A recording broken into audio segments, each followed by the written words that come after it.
Welcome back to GolfWRX's Winning What's in the Bag, where this week we're celebrating Robert MacIntyre's win at the 2024 RBC Canadian Open. Congratulations to him. Awesome win. And as usual, we start at the top. So this one here, he's playing the Titleist TSR2. It's a 9-degree head, and this is in the D4 SureFit setting, which means he's adding 0.75 degrees of loft and keeping the lie angle the same. Now the TSR2 is the more forgiving model, a little bit higher launching, a little bit higher spinning compared to the TSR3. Both models though are used on tour pretty regularly. Now he's shafted up with the legendary Graphite design Tour AD DI. Yes, that's the orange shaft with the kind of the white upper section, the white rings up near the handle, made famous by plenty of players over the years, still a ton of people playing it. It is the Tour AD DI 7X. And funny thing, DI stands for Deep Impact. So that's the 70-gram version in X-Flex. It's kind of a mid-high launch shaft with a low spin. And again, like I said, been around for a long time in a number of really high-profile players' bags over the years. We move into 3-wood, and he actually has a Cobra Aerojet LS. So this is a low spin model. It's 14.5 degrees. He's playing it in the standard hosel setting, and he's got the 12-gram heavier weight in the heel and the lighter 3-gram weight in the toe. Interesting enough, those are the weights that actually, I believe, come with at retail, but he's got those still in the sole of it. This is shafted up with another Graphite design, Tour AD DI, but this time the 8X, so the 80-gram version. And when you move into these, as the DIs, as they get heavier, they tend to be a little bit lower launching, but still low spin. So this turns into kind of mid-launch, low spin shaft, 85 grams, 2.9 degrees of torque.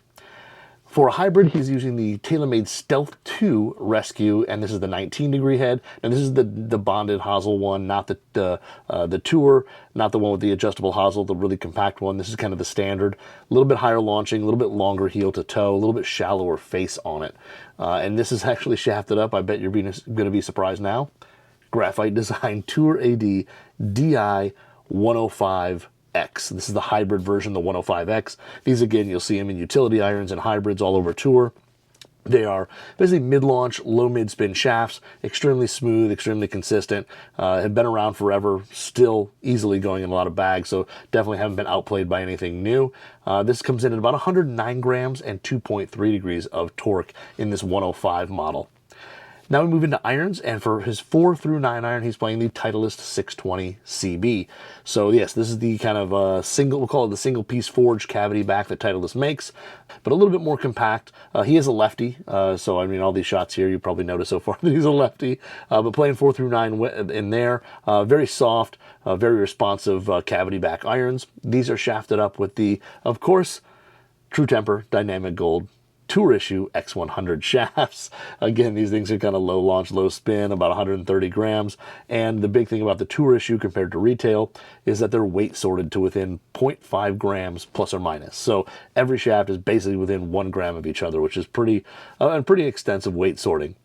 When you get done through the 9 iron for pitching wedge, he's actually using a Titleist Vokey SM10 4610F. This has been really common, and it was interesting talking to Davis Riley after his win last week. I got to interview him and asked him about playing a Vokey sand wedge, and for him, it's actually a look thing. For him, it just gives him more confidence to be a little bit more aggressive, and it looks more like the rest of his wedges, and he can go attack pins. Some players like that. Some players use it for specific launch and spin reasons that they put a Vokey in as opposed to the 620 CB that would match the set. And also some people, if they're going to use it around the green, it can be a little bit more versatile.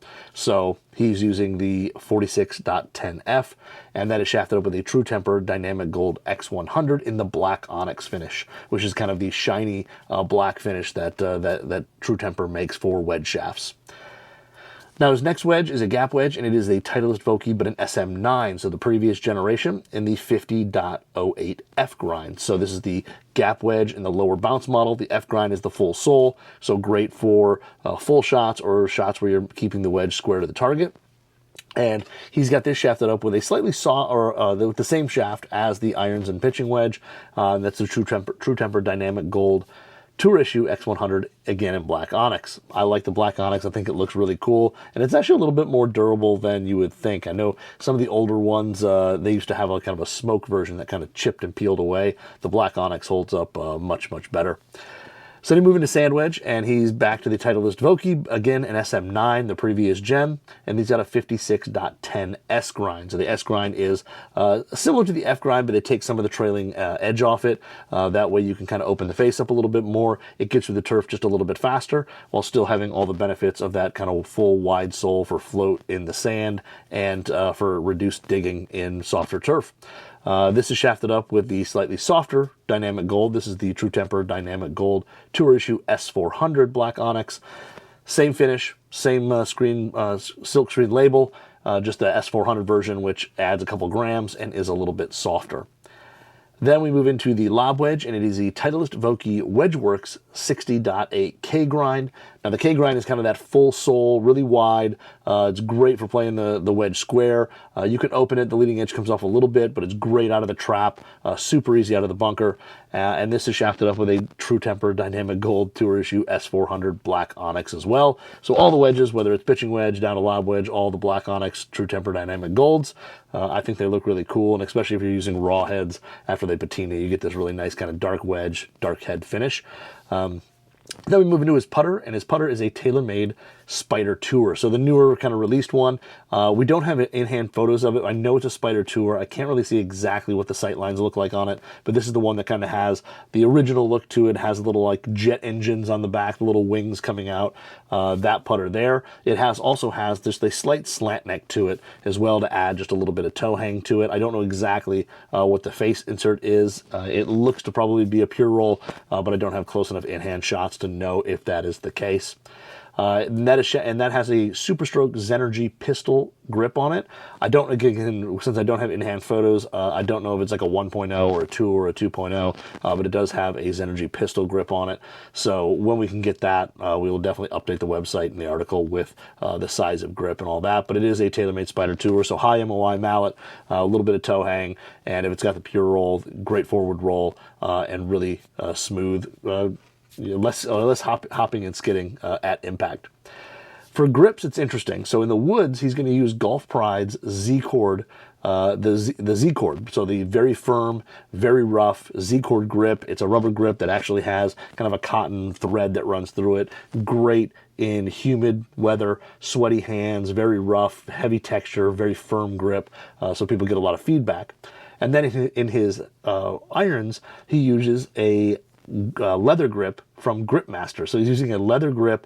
It looks to be the perforated version, which has little like holes in it. And leather grips, if you've never used them, are extremely tacky. They last a long, long time. They're extremely durable, and they actually get better as they kind of break in. I've actually hit a few, I've never owned a set, but I've hit a few irons with like a Best Grip or Gripmaster, one of those, and actually they're really, really nice. So using leather grips in the irons, and then when you get back to wedges, he goes back to the Z grips. So an interesting kind of combo there in terms of grip use from Robert. But then his ball is the Titleist Pro V1, the standard Pro V1. I think back in the Farmers, he was using the Pro V1X, but switched over, now using the Pro V1. So that is going to be the softer feeling, more penetrating ball flight, lower long game spin ball from Titleist. And yeah, that is his what's in the bag from the 2024 RBC Canadian Open. Yeah, apologize, we don't have a ton of photos, we don't have everything in his bag. We had some older shots of some of his stuff, but you know, just didn't have a brand new what's in the bag from him. But congratulations to Robert, that's a huge win, awesome to see. And yeah, that's Robert's bag. So join us next week when we take a look at the next winner's what's in the bag.